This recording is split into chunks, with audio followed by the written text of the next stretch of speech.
confirm the swap deal which took place seeing Alexis Sanchez go to Manchester United, Henrik Mkhitaryan come here. Can we just start by getting your initial reaction to that transfer? Well, overall, I would believe that we lose a world-class player and we gain a world-class player. So, how efficient will that work? That will be down to the performances of both players, you know. But overall, I think Mkhitaryan has the qualities to integrate our game, and that is based a lot on movement and technical quality.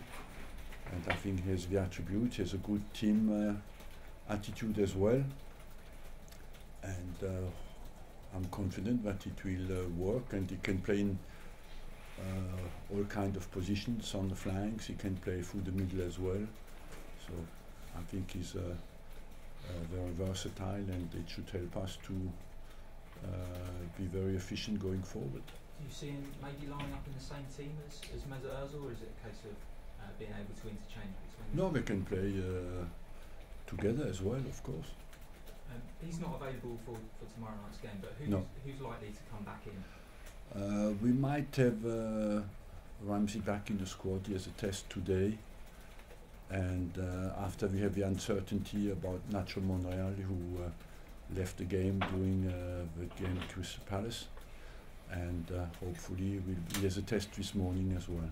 And Olivier Giroud and Danny Welbeck. Olivier Giroud is a fraction short, Danny Welbeck a fraction short as well. He's perhaps not a direct replacement for Sanchez, but what else do you expect Mkhitaryan to bring to your front line in terms of your options? I would say quality of runs, quality of creativity. You know, he can be very penetrating with his passing and with his runs, and overall technical stability in our team and experience as well. He knows what it is to fight at the top level.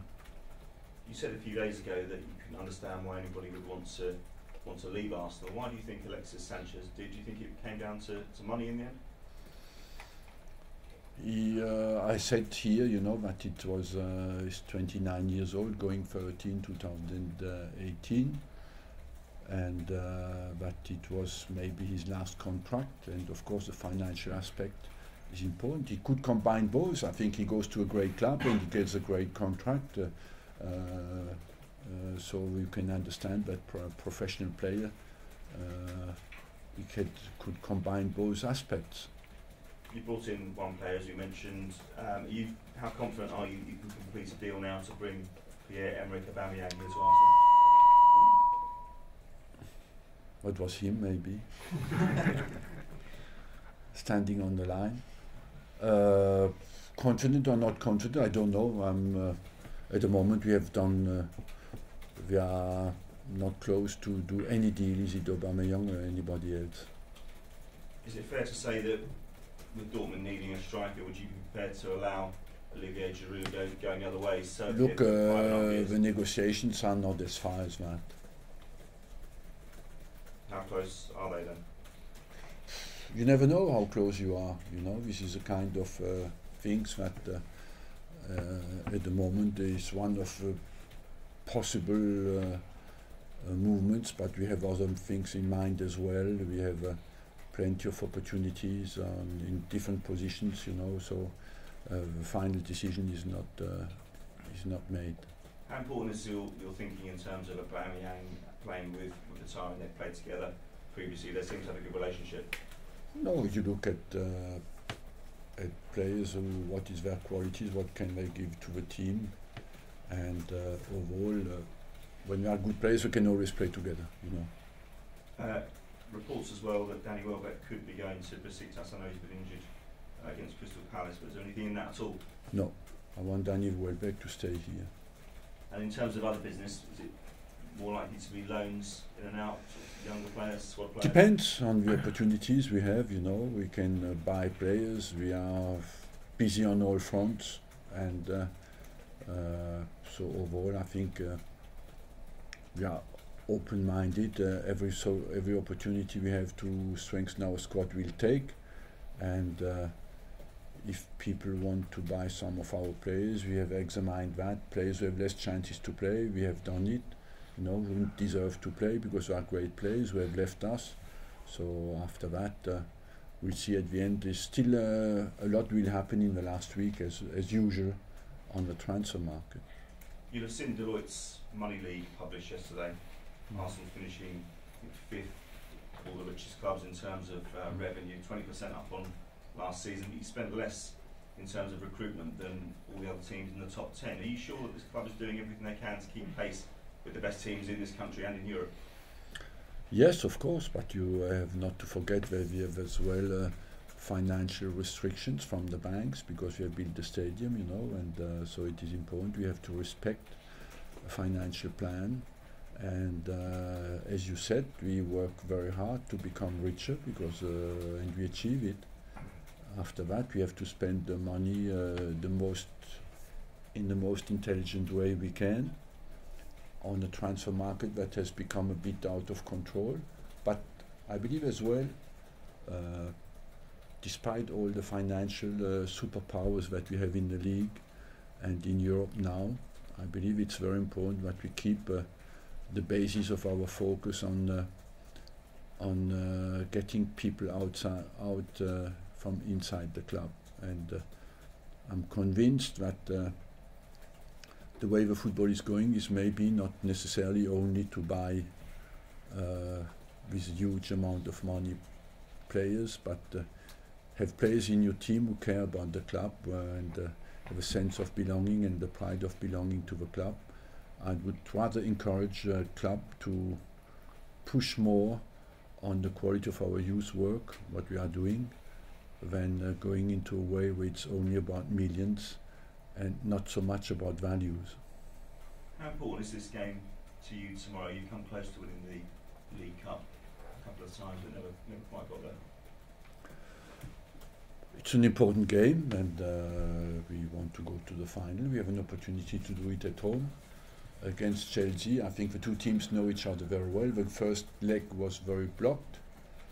The second leg will certainly be more open because at some stage the teams will have to open up and to try to win the game. So it should be much more spectacular than the first one. Just one defeat now in 7 against Chelsea. Do you think you found a way of playing against them? I'm always cautious to say that because I think the two teams are very close to each other every time they meet, and the form of a day can be a decider, and the strength of the motivation on the day can be a decider as well. So I think it has always been very tight, and there are two good teams who know each other well now, so it's very difficult. It's very unpredictable. Arsene, with Sanchez going and in the past Van Persie going and obviously Fabregas going, are you worried that Arsenal is seen as a bit of a selling club in some way? No, I'm not worried about that, and when the players get to a certain age and they want to go, you have to respect that as well. It's as I said, all these players had a short contract to go, and at some stage you have to make a decision. Are you commit for 4 years or not at an age where you have to think about it? Sanchez apparently is going to get around about £400,000 a week in wages, something like that. Are you worried that some of your players who are coming out of contract this summer, like Mesut Ozil, or next summer, might also in the end just go for money rather than footballing ambition? Sanchez combined both. So what I think at the end of the day, we are a serious football club with responsibilities, and we want to spend the money we can afford, and the maximum we can afford we do, but as well you have some decisions to make at some stage. Are you responsible in your management or not? And if you cannot afford, you have to say no, we can't do that. The game tomorrow night, do you see yourself as a favourite because you're at home, or do you see Chelsea as favourites because if they get an away goal, and you've gone through to a final before an away goals, they put them in pole position? Well, honestly, I don't see any favourite in that tie. If you look, as we just spoke about, in the last 7 games, it was always very tight. So you could say what comes out is that there's no real favourite, but we are at home and we feel strong at home, and so we want to take advantage of it. And just one more, you were talking about youth players before and bringing players in who care about the team. The likes of Ainsley Maitland-Niles this year has done that, Jack Wilshere has done that in the past as well. Do you see that as being... Don't forget Iwobi, Bellerin, you know, we are the only team who plays with 4 or 5 players in the starting lineups, with players who come out from the club, if you look at well. But don't you think managers then have to trust their young players? I mean, you may well do, but quite a few other clubs... What I mean, if you look at the instability now in the Premier League, you don't encourage the managers to take gambles with young players, you know, and when they make their team on Friday night, they will go more for security, and security is experience, than to give a chance to young players. Arsene Mkhitaryan, when he was at Manchester United, didn't quite achieve perhaps the consistency he had when he was in Germany. Are you confident that you can help him find that here? I hope yes. I have no doubt about his attitude, his commitment, his desire to do well. He suffered a little bit maybe from the competition he had there, and overall that's his challenge and my challenge as well, to get him to express completely his talent that we know is absolutely right, because he has done extremely well, and so he has a new challenge that we want to help him to be successful in it. How much do you think his time at Manchester United affected his confidence? Have you seen that? I will know that. I don't know that very well. I will know much more about that in the next 2-3 weeks. I know he obviously can't play tomorrow, but do you see him slotting in straight away, or will he need a couple of weeks to get up to speed? That depends first of all on the team performances and on his own fitness and performances in training as well. Just on Sanchez, there was a suggestion that maybe about a year or so ago he virtually agreed a deal to stay here. Is that true? Look, I don't want to come back on the history of these negotiations, but maybe one day. But Sanchez is a great guy and has always been committed. Whether did the negotiations go well or not well, it has never affected him. I would just like to remind you that I took him to the hotel on the night before the Crystal Palace game, and he was completely focused and ready to play the next day, until I told him, look, you can go home, the deal is over the line. So what he did, but no matter how the negotiations went, he was always fully focused on football. Your smile suggests that it was close. You can interpret my smile, you know me well enough for years, so I leave you free to do that. I mean, because in his interview that he's given at United, he's talked about how he spoke to Ferguson years ago and he wanted to play for United since he was a little boy and all this sort of stuff. I mean, when you see that, can you take that with a sort of pinch of salt?